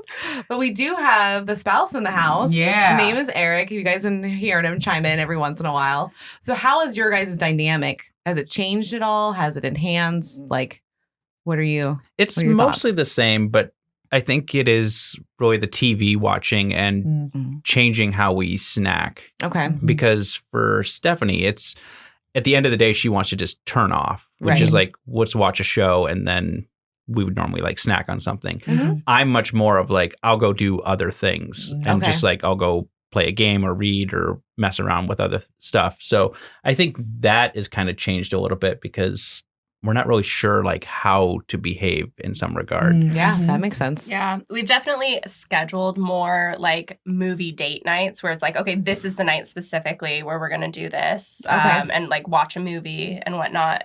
And then otherwise, we're kind of like floating on our own. I have so much late night work between book club and Bariatric Society that it's good for me anyway to not have the pull of spending time with him. Because if I'm given the choice between hanging out with Eric or working, I'm almost always going to pick him all the time. I really like the guy. I feel like that's a good sign for you I know. guys. Yeah, I know, but it's like him. He has so many hobbies and stuff too that he's fine like going into his office and like messing around with board games and Legos and all that. I'm a child. It's okay. It's fine. I'm a child. I am an adult child. I totally understand because Eric is the same way. But it cracks me up too because she'll come to me and be like, okay, here's our rules for TV. So, so funny. We can't start a new episode of television after 9:00, and we can't start a movie after 8:00 because it'll just be too late. Oh no, that's smart though. It is smart. Yeah, it'd be great if only she would ever hold up to that. Just because she tells me the rules, and then like 2 days later, she's like, "Can we watch another episode of whatever?" And I'm like, it's 8:30. We can't. We're past the rule. But I want to. But let's make an exception because I love it. So I'm the rule follower where it's just like, hey, if you've set the rules, that's the rules. And then we need to have why I communicate the rules to you is because I don't trust myself. Yeah, we need to have a council meeting to discuss whether we're going to change the rules because otherwise we're not changing the rules. I love it. I want to be a part of one of these council meetings just to see what happens. Can we like have just a camera? Because I come up with these schemes all the time. So I'll read like Atomic Habits by James Clear. And it'll be like, if I'm going to butcher a quote in there, but it's something like, if you want to do something, you just need to do it. Like that, you're not incapable of doing this. Like you're just not setting the systems up to make yourself successful. That's kind of the gist of the book. I like that. And so then I'll come to him and be like, all right, we're setting up a new system. Like I just ordered us these like automated order toothbrushes. We're gonna, it vibrates after 2 minutes. So you brush it and it tracks it. It's competitive. Like I created this system. Oh, that's and then I'll like turn mine off before 2 minutes. I'm like, we're good. We're fine. We're like the day Peloton. they come in. We're competing for like the first one to 100 rides. And the first one gets like a full, this makes it sound like awful parents, but a full kid-free day. No. That is a parent. All parents know that. You have to have a day to yourself. Yeah. Yes. Yeah. And then we have to like add on all these rules extra because there's like these 10-minute rides. And I'm like, you can't do like a 20-minute and a 10-minute ride and then call it like 2 rides for the day, right? Like, and so like I'm constantly changing, constantly creating systems and constantly like changing the rules. So this is where we need to like write shit down. Yeah, because I mean, we heard in the first episode that she made you sign a contract. Yeah. How did you feel about this contract? It's like our usual schemes. You just kind of like, okay, like, you're ridiculous. You're fine. I'm signing. And I'm glad we have a written document that we could at least look back and be like, you said this. Yeah. Do you remember saying this? Yeah. Because we have a lot of revisionist history in our house where like, and on both sides where I'm like, no. I remember it this way. Like we said that we could bring ice cream in, but only on Tuesdays, like, and then it'll be like, no. What I meant was, and so if something's documented, then it's. Yeah. I mean, if you, write it down, sign it, you're good. Was it typed? I mean, I'm sure it was. I was curious. I was just thinking like I would handwrite it. I mean, I'm a faster typer than I am a handwriter. Yeah, you're the generation of handwriting, like we both are. Like I like to handwrite. Yeah. My hand cramps. My brain moves faster than my hand. Well, and there were versions of it. We have a whiteboard too of good. No, this can't exist in the house. It'd be like crackers, ice cream, blah, blah, blah, blah, blah. And, but it's in dry erase. So all of a sudden you're like, well, we got to write down a date. So all of a sudden that disappears and you're like, well, and it didn't have the specificity originally of like, this is where you can have it. Or if you do bring something in the house, bring it up to your office or like how we're going to deal with kids snacks, right? Things like that. So did you get to add anything or take anything away from the contract? Not really. Because for the most part, I don't really think about that kind of stuff, but there will be times where I'm at the grocery store with my daughter and she's like, I want to get cookies. Right. So it's like the cookies won't make it past the garage. Right. Because they'll stay in there. Or nice. I will do my best to put it all in one bag and then rush it up into my office. Yeah. But then unfortunately, this little raccoon over here goes and looks in my office because she knows where I've hidden something. So I every once in a while, I'll be like, I want something I'm not She's supposed in to there have. like and so I'll come in and I'll just lock-picking set. I'll be on a meeting and I'm just kind of like poking around. Yeah, like, so I have to move things around. So when Christmas comes around, I know exactly where to hide things.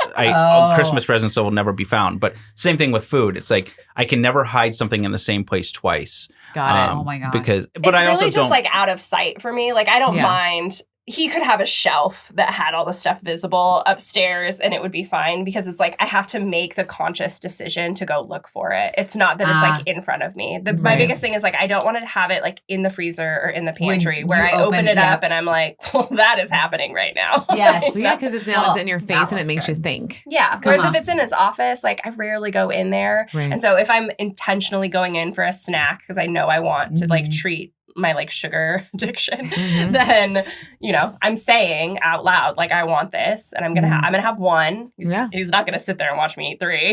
No, he's like, It's like Missy. You get but one. it does put a lot of onus on him. That's probably a little bit unfair, but it's worked for me.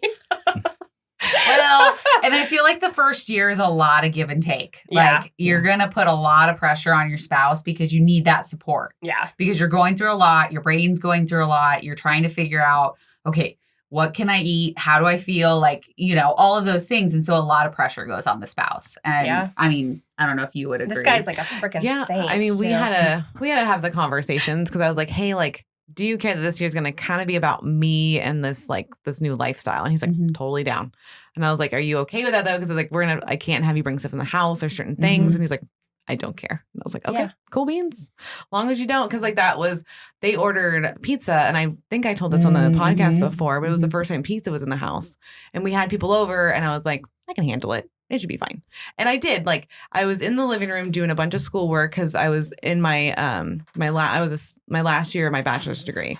And I was just doing a bunch of homework and I smelled it and I was like, oh, that smells good, but I'm fine.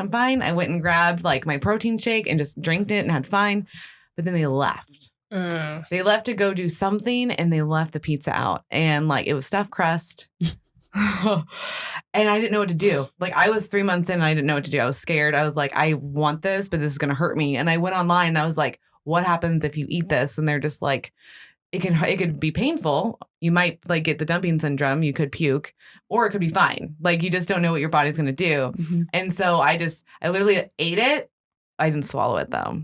Oh yeah. I remember you talking about this on the pod. And I just spit it out. And I was like, okay, the taste is gone. I think I'm okay. And I did it one more time. And then they got home. And I was like, I had a pizza in hand. And then I had the other like piece of the crust in this hand. I'm like, oh, I don't know what to do. They're coming real quickly. And like, I just like put them together, just put it next to me, like in the couch. Cause I was like, I don't know what I was thinking. I was just so scared of them like seeing me like have this moment of like, I'm eating stuff I shouldn't eat. Yeah. And it was a bunch of them. It wasn't like just Eric. Cause it'd be fine if it was just him. I could be like, this is what I was doing. I totally fucked up. But it was like him and like 3 guy friends. And I was like, this is not the time to have There's this sense of like obligation too, whenever you have bariatric surgery, that you have like, you have to do so well all the time in front of other people. Yeah. I do better in front of people. It's exhausting. 100%. I do too. Sure. Yeah. If I'm by myself, I'm like, anything goes. Yeah. But if I'm in with her, so the more time I spend with her, the better I eat. The better we both are. Yeah. And I mean, you've lost weight since I've had bariatric surgery too, right? Yeah. That was one of my questions. Yeah. Is if you lost weight too. Yeah. I mean, we started reducing portions right after you had your surgery. And then my own thing with the gallstone or gallbladder has already kind of woken me up to the fact that it's like, it's so easy. You know, we were talking about it before where you had like a slice of pizza that becomes like half a pizza, becomes a whole pizza. Yep. So for me, it's just a hard reset of, okay, we can't do that anymore. Yeah. You know, and now I look at her portions and I'm like, okay, I can do double your portion. Yeah. Whatever you're eating. And that's my good baseline. Oh, okay. That's good. And just be like, okay. So she's like, I can have a little thing of cashews and I could have a Crunch Bar or whatever it was. And I was like, I can have that plus maybe like some cheese. Yeah. I was like, and that's how I'm starting things. Ooh, I like that. That's a good way of looking at it. Yeah. And most of the stuff we're bringing into the house now are fresh vegetables and proteins. So like the snack options are very protein rich. And so if I'm like making a plate with some like sliced turkey and cheese, and he comes down, he's like, I'm hungry too. There like, you go. We're both having a healthy snack. Yeah. So, yeah. Well, and it's also got me thinking about our own kids. I mean, because we pick up what we get from our parents. Yep. You know, Yep, we do. I got my love of dessert and sweets from my dad. You know, you finish dinner and then within 15 minutes, you had a bowl of ice cream. He's from the Midwest. Yeah. So that's, and I want our kids to have different habits than that. So we have to generate those habits ourselves. You do. It comes from you. Yeah. Yeah. And that's the tough part. Yeah. I don't understand why people do that. Like, because I've even noticed it. Like, you eat dinner, and before you've even like digested anything, the dessert is already there. It's because Like the dessert is what you're actually excited about. Yeah.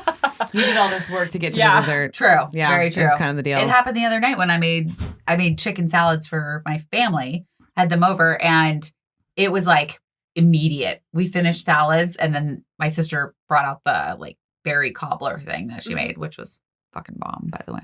Yeah, I'm trying to teach that to Dylan too, because like we'll have like the Yazoo bars or whatever in the house, and we haven't had Yazoo bars recently, but this happened a couple weeks ago where he's like, he had the buffalo wings, and then he's like, so I think I'm gonna have blah blah blah in like half an hour, and I was like, let's not put a time limit on it. And he's like, what do you mean? I'm like, how about we wait to see how you feel in a half an hour, because you might be actually like too full. Yeah. And he's like, oh, I never thought about that. And I was like, yeah, like your body has to process the food and like your body doesn't know within like the first like 20 minutes of what it's going, how much food you put in there. Yeah. So let's register it first. And that he's part like, is so hard It with is. kids because Yep. Avery, our 5-year-old, she eats dinner for the sake of dessert. She's like, how many bites do I need to have until I can have the s'more or Right, the sugar-free popsicle or whatever, you know? And it is so hard as a parent to not incentivize with sugar. Yep. And we've definitely fallen into that trap. I need to reread some books. Well, I feel like every parent Research. has that same exact conversation with their kid of like, if you're too full to finish dinner, then you're too full to have dessert. right. I'm like, I had that conversation with my parents. Mhm. So it's ingrained in our DNA somewhere. But yeah, our daughter's Seriously. the same thing. It's like, I'm too full. Okay, then don't talk to me about having candy. Yeah, it's not happening. But that's all her brain is fixated on. And we don't care about her finishing her plate, but the biggest thing we've been trying to explain to her is like you need to have a solid amount of protein and nutrients in your body because if it's just sugar, then you're going to feel sick. So I have noticed like she had apples with peanut butter the other day and she's like, "Mom, is peanut butter healthier or is peanut butter sugar?" And I was like, "Well, It's a little bit of both. little bit of both, you know?" And so we're talking about proteins and sugars and stuff, but like I could just see her like mind exploding. Right? Yeah. It's so funny that my nieces, like, they know, like, when I was going through my first year, they would say, like, because, you know, they go and play food, right? Mhm. And they would be like, do you want a protein shake? And then they would make me a protein shake How and cute. bring it back to me. And I was like, they knew. They just That's knew, so like, that's what I cute. eat. And then they would be like, do you want ice cream? And I'll be like, no, I can't have ice cream, but thank you. And they'll be like, the doctor says no. And I was like, yep, the doctor said no. So they knew, like, at a very young age, this was like 2 and 3. Yeah. They knew Yeah. what was going on. So it's kind of interesting that they pick up on those things. They It's pick up on nuts. those little healthy. Well, and children operate mostly in like a binary state. It's either good or bad. Right. Mhm. And that's how our daughter is. Oh my God, yeah. Because she'll, is this guy a good guy or a bad guy? Is Yeah. this like healthy food or not healthy food? Mhm. And there's subtlety to that. Yeah. So peanut butter is one where you're like, well, it's Jif, so it can't be that good. And then you look at the label, you're like, holy shit, it's actually not that It's bad. not that bad. It is not that Thank you. bad. Yeah, because my Eric was like, he needs to stop eating peanut butter. And I was like, I need you to justify that. And he's like, well, it's not good for you. I'll read the label. Yep. Because I've been eating this. Because I did the same thing to you. You Well, did. Everybody does even with as peanut butter. adults, Mhm. even as adults, we operate in a binary Yep. state. And I think like that's the weirdest learning curve in the bariatric world is that like we're learning, I keep coming back to this middle There's way. a variation. Yeah. Yeah. Like there's Oh, I'm sorry guys. You're good. There's like a spectrum there. And you know, we have to balance out. Like Avery's never gonna not eat sugar. Like Right. A, we're not parents that could ever survive the enforcement of that and be like that it just wouldn't work for her. But as long as she knows to like limit the amount, like the other day she was drinking a glass of chocolate milk and pushed it away and she was like, I think I've had enough. I don't want my stomach to hurt. And I was like, awesome. You I were did it. learning. I am a It's fucking working. mother of the year. Yes, that's awesome. Yeah. Because that means they're listening. Yeah. Yep. Teaching those habits so early is like so Yes. incredible. I'm like, please hold on to that. Just hold on to that feeling in your head of, nope, I don't want to hurt. And it I'm has gonna push it nothing to away. do with your body or the way that you should look. It Yeah. has everything to do with the way your body feels and growing up healthy. Like, that's my biggest thing. Because she also has a lot of questions about big versus small. She's like, I don't like fat people except for you, mommy, because you're my mommy. I'm like, thanks. Yeah. But I asked her why. And she was like, well, because princesses are skinny. And I want to look like a princess. So I'm like, Gotcha. oh, well, shoot. Yep. Yeah. You're So like, Disney, we need some chubbier princesses, Yeah. please. Yeah. Please. Oh, wow. I digress. Yeah. Yeah, I know. What, how did you handle their snacks? So what kind of snacks do they eat? Is it different? They have some of the same and some different. So lots of fruit, Okay. some of those like red Baby Bell cheeses, like turkey slices, but they'll still have like peanut butter and jelly sandwiches. Okay. And we have some goldfish We in the push house right fruit now. a lot. That's the kind of the go-to because I mean we live in a state that has a great amount of fruit. Yes. So. Or snap peas. Oh my gosh. Yeah. Avery's addicted Yeah. to sugar snap peas right now and cherries. So those are a Why are go-to. sugar snap peas so freaking expensive? I don't know, but we I grow I them. grow them. Yeah. We grow them. we're She'll grow sit out 'em. there and like pull and chew on them, and I'm See? like, Yeah. all my When are Oregon yours dreams are gonna coming be? true.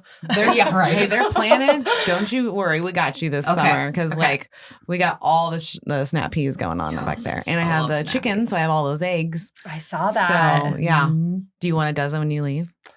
Yes, I'm that allergic, but Oh, you're allergic to really? eggs? yes, Oh, it's no. this everything's so egg centric in the Yeah. beginning. I didn't. How did I Easy not? How did we protein. not know Yeah. that? I did not know that. It's an intolerance, not an allergy. So like I Oh, can get okay. vaccines and stuff, but it makes Oh. me very sick. Oh. Yeah. Oh, I'm So- sorry because I make a mean scramble. Oh my god, I miss deviled eggs so bad because I wasn't always Yes. intolerant. So Okay. it happened when I was 13, and then it faded for a while, and then once I got pregnant, it came back, Oh. reared its ugly head. And it's a You're so lesson sorry. she learns multiple times. A year. Oh yeah. Yeah. Still, Yeah. you We're still about to want go it. to a family gathering, and her mom was at our house, and she made deviled eggs. And I think it was Oh, like deviled eggs. I think it was like a year or two guys. ago where I come walking into the kitchen, and Stephanie is like throwing a deviled egg, and I'm like, What do "That's you gonna do? hurt you," and she's like, "No, it's gonna be fine." 20 minutes later, she was like, Definitely gonna try it again today. "Yeah." She's like, "Maybe this time it'll be better." Well, Oh my God. allergies or intolerances come and go. They do. They definitely It's do. also your body's way of saying stop. I know. So like once Yeah. a year or so, I try it again. Once a year. You know, I think I need this Eric around a lot more. Yes, I like this, Eric. Yeah, this I is mean, awesome. not that I don't like your Eric, but Right? Like, no, like the mindset. I love I did the- threaten to throw a rock on his face today. You did. Yeah. That's unkind. Well, he was being a butt, and so he was like, "I'm gonna do this," and I was like, "Fine." I come into your house while you're sleeping, and there's big rocks in your backyard, so I could just gently place a rock on your face. So, dear FBI, Yeah, he's should like- he die of a rock? Yeah, and I was like, situation? We know who that to go was to. really Yeah. creepy. I did not mean it in that way because he's like, do you watch Melanie sleep? I'm like, no, because she's awake when I'm here. Like, but you're sleeping. It's a very creepy thing to say. I know. I was like, oh yeah. That I mean, would although I did threaten at the top of this episode that I was going to creep into your backyard without any notice. Oh, you so did. apparently that's just Also the thing creepy. we do. Yeah. Apparently, Yeah. I'm just used to creepy people. I'll admit. Guilty I'll as admit charged. it. Guilty I'm a as little charged. creepy. Are awesome people with creepy tendencies. There you go. There you go. Creepy tendencies. Yeah. Yes. So more to Eric questions. So what have you noticed like with Stephanie? Like, is there any like confident boost or is there anything different that's changed in the last couple of months? That's the other weird thing is seeing her on a daily basis. Right. You don't notice the weight loss. Uh-huh. Okay. I think being a part of a society or just a group of people has Mhm. like really changed her outlook on things. One, you're not alone. Yeah. I think there was a lot of battling emotionally that you were doing up here in your head. Mhm. And there was no amount of what I could say Right. that would make her feel better. Where I'd be Mhm. like, I think you're beautiful and I think you got to give yourself more grace. Mhm. So I think having gone through this and knowing like this is real. Yeah. This wasn't like the easy way out. This Mhm. was like probably the most difficult way to do things. Yeah. And then having people like her family go, "Oh my God, you look amazing." Mhm. That's you're gonna like that feeling. Yeah. You know? Yeah. But I think that moment fades really quickly. We're like, oh, they but it's more of like your confidence is higher. Mhm. You're a part of something more than this. This is more than just like you had a part of your body taken out. It's like you're changing fundamentally how you treat food. And I Yeah. think that's kind of amazing for her. Aw. Aw. I like He creepily got super Back close to to me. creepy. Yeah, back to Yeah. creepy. I was After like, got really sweet. I know. For Me you, and Eric don't worry, work this is together sweet. off and Okay, back to creepy. but Um, no, it is sweet. It's sweepy creepy. Sweepy? Sweepy creepy. Sweepy. I was sitting at the dining table working, and he like comes up to my face, and he's just like staring at my face for a solid minute. And I was like, "Can I help you?" And he's like, "I just saw your picture in the hallway, and your face looks totally different. I didn't notice it before." But I was Yeah. like, "Thank you." But it was just fun to see the like sudden realization. Yeah. So you let him stare at you for a full minute? I don't know if it was a full minute. Okay, It I was felt just like gonna it. say like that. We have different perceptions of time. I feel You're like, like it was 5 seconds. but Yeah. that's Yeah. fine. I was like, "What the hell is happening? A full minute. Why are you looking at me, husband?" Get out of my face. That's really cute. that is though. cute. You don't see it until you see photos. Yeah. Really. Yeah. I mean, oh my God. Yeah. My body dysmorphia, you guys talked about it a lot in the podcast. Mm-hmm. And I remember thinking like, I'm not going to have that problem. Like I will see the changes, like it'll be fine. Mm-hmm. And then like not at all until the before and after pictures. Was, you know, I've lost 60 pounds at this point. And even now, like it's not until that side by side that I'm like, yeah, yeah, you know, before then I'm like, all I see are my flaws. Well, I mean, because we're human beings. Yes, that's all we see. Like I look at a picture of Melanie and I'm like, oh, she's beautiful. You know, you look so awesome. And she's like, oh, I don't like my roll there, or I don't like my arm there. And so, and I'm like, but I don't see that. What a waste of time. Sucks. And I think I struggled too because, like, I want to crush the patriarchy, and you know, I think that one of the biggest examples of female suppression is diet culture. Yeah. And so going through the bariatric process feels like, in some ways, like the ultimate like lunge into diet culture in the beginning. And so I really struggled mentally with that part of it. And I think ultimately I came around to the fact that like they're totally mutually exclusive. Yes. Like one is a surgical procedure to like work through your health. Yeah. The other is, you know, falling into the traps of buying all these things. Yeah. One doesn't wash, like one hand doesn't wash the other in this field. Yeah, like exactly. This is so different because this is very like clinical, surgical, like you have to follow these things for a reason. And then the other one's just like, you've been degraded and now you feel like you need to like do all these diets and you have all these fads you're going to do all the yo-yo. Yeah, for sure. And being with somebody like Eric, who's like, I genuinely believe that he thinks that I'm beautiful before and after. And so for me, like knowing that I wasn't driven by like enticing my husband, right? Like I think helped like come to terms with that as well. Yeah. Because like you guys have done a spouse episode before, but like the importance of like having a spouse on board that like gives all of the shits about your health. Yep. Because I think we were like 2.5 weeks in and I had some extreme pain post-op and we were out on a walk and I was like, I just feel bad. Like it's been over 2 weeks. I should be helping more with the kids. And he was very much like, what are you talking about? Right. Like, take care of it. You just had 80% of your stomach removed. Yeah. Like, take care of yourself. Why don't you go rest for a second? You'll be fine. And it's something that happens in our head where we're just like, we should be fine by now. It should be fine. Why am I not fine? You get kind of angry and you're just like, no, it's okay. Like everyone is so different. It's so tough too, because the stories you hear and that you pay attention to on social media, especially are the people that bounce back after 2 days. And so I get a lot of people that slide into my DMs that are like, I'm on day 3 and I still feel like crap. Like what's going on? And I'm like, you're a normal human being that had 80% of your stomach removed. Like, let's treat this surgery as serious as it is, you know? Well, and I think like I was up walking around an hour after my surgery, but I still needed to rest. I still got tired really easily. So it wasn't like I was walking 5 miles when I was walking that. I walked a couple laps and then I went and laid back down. Yeah. So it's perfectly normal to be tired or to have pain. You know, your body's going through a lot. Yeah. Well, and we just watched a live surgery and we get to see what's going on underneath there. And they move a lot of things. And it's normal that it's going to be a little sore. Because guess what? No one was in there moving shit before. Like, what do you really expect? Just like, you know, like you have to be really logical about it. Like, this is going to hurt and it's going to hurt for a little while. It's not used to this. It's okay to feel pain and don't be mad at yourself for it. Yes. That's the biggest deal. That's the biggest piece. It's like, I think I felt lazy whenever the pain lasted longer than I thought that it should. I felt like, oh my God, you're just milking this. This is just in your head. I'm the same way when I get sick though. I'm like, am I really sick? I do that. Is my fever high enough? Am I coughing enough to actually rationalize a sick day? You know? And so it's the same thing with surgery. I do that every time I feel sick. I'm like, I can still work. It's fine. And then Kelly's like, well, you need to lay down. I'm like, just go lay down. And then I'll shower. I'm like, by the way, I'm really dizzy. And she's like, will you just lay down? And I was like, I'm in a towel. She's like, who cares? Just lay down. Like, you're dizzy. Like, literally nobody's going to see you. Just lay the fuck down. I was like, oh, okay. It's that whole internal argument of like, is this head stuff or is this physical stuff? And it's like, it's all physical stuff because it's all connected. Yeah. And even if it is mental, you still can take the day. And I'm just not used to that. Yeah. I have to yell at her like flat out, like, if you go near Instagram, I will murder you. Yeah. I do the same thing for her. We have to both like check each other because like you guys have each other for that. We'll overwork ourselves if we didn't. I don't know how you do it with just you.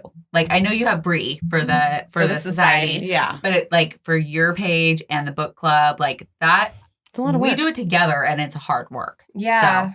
I don't know. I don't have an answer for that one. Yeah, I've given you props. Oh, thank you. Take the props. Thank you. Because people will say the same thing to us, and we're like, we don't know how we do it either. We just do it. You just learn to They're just, do it. I mean, I will say I work in marketing. You do. And I'm not doing things to the expectation that I would for a client or for a company that I work for. And so that part is really frustrating to me. It's not growing as fast as it could if I were doing all of the things that I know that I should be doing on both companies because there just aren't enough hours in the day. So I am hoping to carve out more time for these projects in the future, like come late summer, early fall, especially as Avery goes into school. That'll be helpful. And so I'm excited to see like what can happen whenever I'm like doing it the justice. Yeah. It's hard. I don't even have a Facebook group yet for the Bariatric Book Club. Really? And I'm like, part of me is like a little terrified because I'm like, there are so many bariatric patients on Facebook. Yep, they are. There's And a lot of them. I'm just like, the moment I do that, it's going to get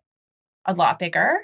And am I ready? You know, like, do I have all the infrastructure in place? Like, am I right? Like, do I feel like the current platform I'm on is the right, subscription e-com platform that I want to be on? So it's like, I feel like I'm almost in like a beta version with everybody for this first year until I like let it roll. Well, it's overwhelming because you were the one, you told us first, you should have Facebook groups. Yep. And we both were like, we're like, no, let's not go to Facebook. I'm like, do what I say, not what I do, guys. Yes, exactly. And we did it. And we're over 1,000 followers on there now. And we're going to keep growing. But it's a lot of work. It's a lot of work. So. Well, and for me, I don't get on Facebook really at all anymore. No. We have the Bariatric Society page for those that are attending the retreat. And so I'll hop in there and see what the conversation is. But I know that if I create a Facebook group for a book club, then I need to check it. Like right in there. Monitor it. Yeah. We were just talking about that today. Yeah, because we actually got a monitor for us. Our mediator or whatever for our admin. Whatever you call them. Yes. And yes, we have one and it's super helpful. And then we saw another person that could be super beneficial if we had them too. Yes. And then we're like, but we also have to be in there. Yeah, still have to be in there too. Yes. This is not just like they run it now. Like that's not how this works. Facebook can be so toxic that it's just it's hard to open yourself up to. Yeah, I try to only go like I'll check the notifications and then I go to like our page and the groups and then I leave. Yeah. Yeah, because it can be very gross on Facebook and I don't know why it's different than Instagram or TikTok and stuff. Instagram is just photos. Like, and most of the time, like, you're not going to post, like, most of the time, you're not going to post something that's, like, sad or, most of the time it's happy stuff that you're posting on Instagram. Well, and there's a problem with, like, Instagram does have a little bit of an issue of toxic positivity, right? Where, like, we don't necessarily show all of the negative on there, and that can be toxic as well. Yes. But there's not as much, like, attacking and stuff like that. That's the part with Facebook that's been weird. We digressed again, big time. We went way off script. Well, next question for you is basically, so you're at your 3-month mark. What's the next 3 months going to look like for you? So my biggest goal for the next 3 months is to like get tighter with my food planning. Okay. So when I plan my meals, I do so much better. I was, she doesn't know I'm calling her out on here, but I want to lose it. Brianna and I were texting each other our meals every morning for a while. It would be like breakfast, lunch, snack, dinner, snack. Oh, cool. And then I would just refer back to the text message all day of like, what did I say I was going to have at 2:00? And just use that. That's really smart. But I got to the point where I was like, I don't have time for that in the morning. No, it takes 10 minutes to think through it all. Like I just need to do it. You just want to have the freedom to have whatever you want. It's like I wake up and I'm like, there's so much on my brain and I don't want to allocate any of it to myself. Like I want to use it for like, okay, what are the 3 tasks for my company that I need to get done? What are the 3 tasks for book club I need to get done? Like crap, I forgot to buy Oliver new shoes, and the ones he has are covered in poop. And so your brain's always going, but it's not focused on your own health and what you need. Because what we're learning is like you have to take care of home base first before you can start tackling the day. And some of that includes just like allocating some time where you just use your freaking brain. Like Eric pointed out, I like to turn my brain off at the end of the night because I'm like, because it just runs hot all day. Right. And watching TV for me is like the way that I can just shut it down completely. At the same time. And I don't have to think anymore. But I've found that like I take a bath almost every night to like calm myself down, and I'll sit in the bath and just like think through like, oh, okay, tomorrow I need to get done. And it's such a precious time that like I used to have in my commute to and from work. You have that time where you think about your day's activities and things like that. And anymore, I feel like I have to specifically allocate time for my brain to just be thinking. Right. Not be on a computer or on a phone. Nope. I feel that. I Even if it's concur. 20 minutes, you know? Yeah. You and your concur. You concur. Yeah. I concur. That's my new word. I used it 3 times yesterday. It was hilarious. So I was like, we just going to start using that word now? Yep. I like concurring. Concur. She's very concurable. Yeah. Very agreeable. Very concurable. Have you, because you talked about the Peloton. Yes. So are you trying to incorporate like workouts? Like what's your physical activity looking like? Yeah, I would say I do the Peloton like 2 or 3 times a week. I'd like to in the next few months get that closer to 4 times a week as like my original goal, but I have to do it early or else it will not happen. Right. And Katie and I have been doing the workout like Des workouts. Oh, nice. Oh, it's so good. Yeah, so we've been doing some of those. They're killer. Yes. And then Eric and I go for walks a lot in the middle of the day. And I need to get back to, it was like part of the day, every day. We'd talk about like, what time are you free to go for a walk? And then we kind of slipped out of it when I was like, I'm too busy to do anything but work. Yeah. And so I'm more productive if I slip out for 30 minutes to do the walks. I just need to do the walk. Reset. It does. It makes like the mental reset. It happens because then when you go in, you can give actually like more power to what you're doing. Sometimes I'll start my day and I just get frenzied into like all the emails and little tasks. Whereas if I stop and spend 10 minutes to be like, okay, these are the 3 things that I absolutely have to get done before I close my computer for the day, then like I'm so much more focused and productive on the things that are important instead of urgent. Yeah, I was going to say, that's a good one. Kelly needs like the top 3 of what she needs to I get will done. bounce. My brain too. Yeah. Me too. I'm doing 50 things all at the same time. You know, I thought I was a Mel, but I think I'm a Kelly. Yeah, I'm really starting to think that we're very identical. Everybody listening to this podcast, write into our Sleep Life podcast and tell them whether you're a Mel or a Kelly. Yes. We would love to We've know. done that before, and it was really funny because people are like, I love you both, but I'm really like a Mel. I think it was our first live session together that I was like, everybody, are you a Mel? Oh, or a yeah. Kel or a When we Mel? announced the book. Yep. That was so fun. That was a lot of fun. Yes. We need to do more lives together. We should. Yeah.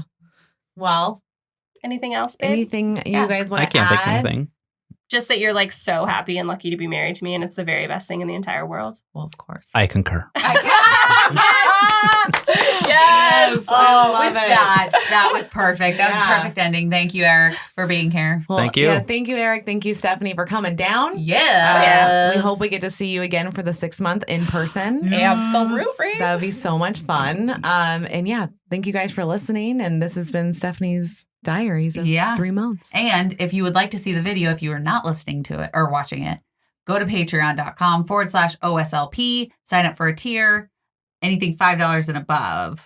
$10 for that one. $10. Melanie knows. Which bonus, Eric is rarely featured in pictures because he hides away, and you'll get to see what Eric looks like. Yeah. Well, I hope you're ready because we're taking pictures after this. Okay. We are. Don't move, anyone. Yes. All right. Thank you guys for listening, and we will see you Next time. Bye.